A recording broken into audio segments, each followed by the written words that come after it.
you need approximately 2 milliliters of water per kilogram of body weight every 15 to 20 minutes. Again, the Galpin equation converted into the metric system is going to be 2 milliliters of water per kilogram of body weight every 15 to 20 minutes on average. What if I told you that by simply drinking water and nothing else for 2 full days, you could trigger a deep cellular cleanup process in your body? What happens inside your body when you stop eating for 48 hours? The answer is a complex and fascinating cascade of biological events that might just change how you think about food and health forever. By the end of this video, you'll know why a 48-hour water fast can be a powerful tool for longevity and how to approach it safely and effectively. So, why has the 48-hour water fast become such a popular health experiment? It's more than just a trend. It's an accessible way to tap into the science-backed benefits of prolonged caloric restriction. For centuries, fasting has been a part of human history, but now, modern science is beginning to understand exactly why it's so powerful. Think of it as hitting a reset button for your body. When you stop consuming calories, you give your digestive system a much-needed vacation. This frees up an enormous amount of energy that your body can then redirect towards repair, cleansing, and rejuvenation. The core idea behind intermittent fasting, and its more intense cousin,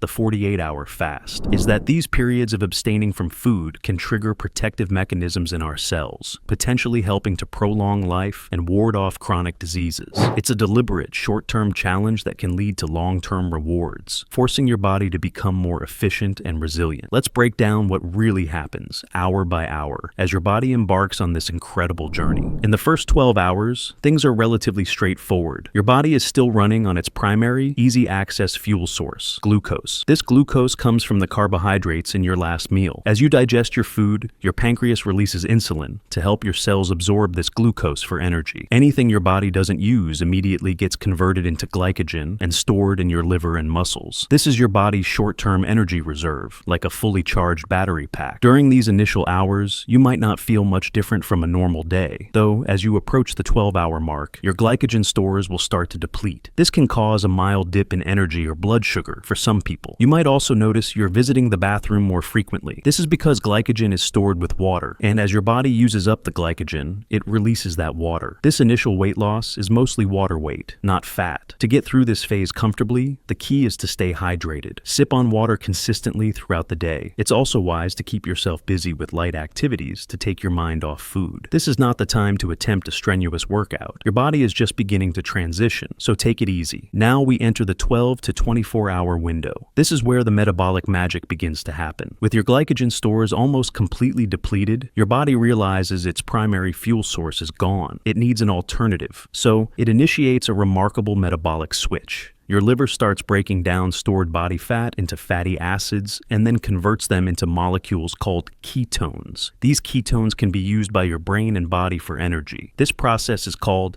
ketosis. For many people, this transition can be a bit bumpy. You might experience some hunger pangs as the hunger hormone, ghrelin, spikes. You could also feel a bit of fatigue or brain fog as your body gets used to this new fuel source. However, many others report a surprising side effect once ketosis kicks in, a feeling of heightened mental clarity and focus. Ketones are a very clean and efficient fuel for the brain. During this period, hydration is more important than ever. Continue drinking plenty of water. You can also supplement with herbal teas like black tea for a small caffeine boost, or ginger tea to soothe your stomach. If you feel particularly weak, a tiny splash of pure apple juice and water can provide a minuscule amount of sugar to ease the transition without completely derailing the fast. Welcome to the 24 to 36-hour mark. If you've made it this far, you've crossed a significant threshold. Your body is now moving past simple fuel switching and is beginning a profound process of cellular self-cleaning called autophagy. This is one of the most celebrated benefits of fasting. The word autophagy literally means self-eating. Think of it as your body's internal housekeeping service. Your cells begin to identify old, damaged, or dysfunctional components, misfolded proteins, worn-out mitochondria, and other cellular debris, and break them down for recycling. This process is absolutely crucial for longevity and disease prevention. By cleaning out the junk, your cells can function more efficiently, reducing inflammation and lowering the risk of various chronic illnesses. While this incredible internal repair work is happening, you might be feeling the external effects. This is often the most challenging part of the fast. Mood swings are common as your hormones adjust. You might feel irritable or emotionally sensitive. Some people experience difficulty sleeping, while others feel a deep sense of fatigue as the body dedicates its energy to this deep cleansing process. And here's what happens after a full 2 days without food. The benefits only intensify. As you push through the final stretch,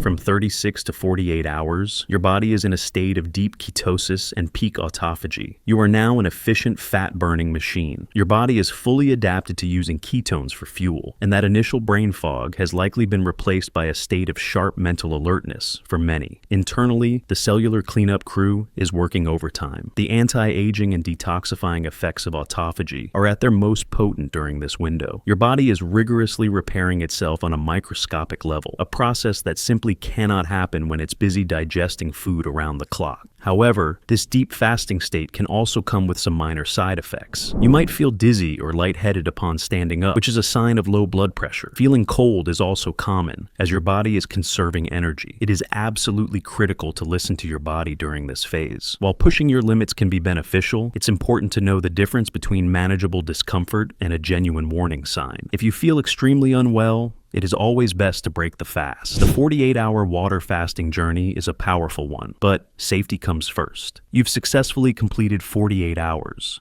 Now comes one of the most critical parts of the entire process: breaking the fast safely. After not eating for 2 days, your digestive system is essentially dormant. Rushing back to a large, heavy meal can shock your system, causing bloating, cramping, and digestive distress. The goal is to gently reawaken your digestion. Start with something small, light, and nutrient-rich. Think in terms of small portions, and stop eating when you are about 80% full. Plant-based foods are often the best choice. A small glass of diluted apple juice or some carrot juice can provide gentle sugars to reintroduce your body to carbohydrates. A small bowl of bone broth or a light vegetable soup with ginger can be incredibly soothing. Steamed leafy greens or other non-starchy vegetables are also excellent choices. For the first few hours, and even the first day after your fast, you must avoid heavy, greasy, or highly processed foods. Steer clear of large portions of meat, dairy, nuts, and refined sugars. And, of course, keep drinking plenty of water to remain hydrated as your body readjusts. Completing a 48-hour fast is an accomplishment, but its true power lies in the habits it can inspire for a healthy, long life. This experience teaches you about your body's resilience and the difference between true hunger and habitual eating. Intermittent fasting doesn't have to be a one-time experiment. Incorporating shorter, more regular fasting periods like a 16, 8, or 18, 6 schedule can be a sustainable way to promote longevity and maintain a healthy weight. The lessons from a longer fast are universal. Prioritize hydration every single day, not just when you're fasting. Focus on a diet rich in whole, plant-based foods that provide the nutrients your cells need to thrive. Practice mindful eating habits by eating slowly, chewing thoroughly, and paying attention to your body's signals of fullness. A 48-hour fast can be a powerful catalyst, recalibrating your relationship with food and empowering you to make conscious, healthier choices every single day. In summary, the 48-hour journey without food is a profound biological reset. It shifts your body into a fat-burning state of ketosis, triggers the deep cellular cleansing of autophagy, and can pave the way for a longer, healthier life. It builds mental fortitude and creates a foundation for improved health habits. If you're considering a fast of this length, especially if you have any pre-existing health conditions, it is always wise to consult with a doctor first. Have you ever tried fasting? We would love to hear about your experience in the comments below. And if you found this breakdown helpful, don't forget to like this video, subscribe to the channel, and hit that notification bell for more deep dives into health and wellness. In the next video, we explore what happens if you fast for 72 hours. Prepare to be amazed.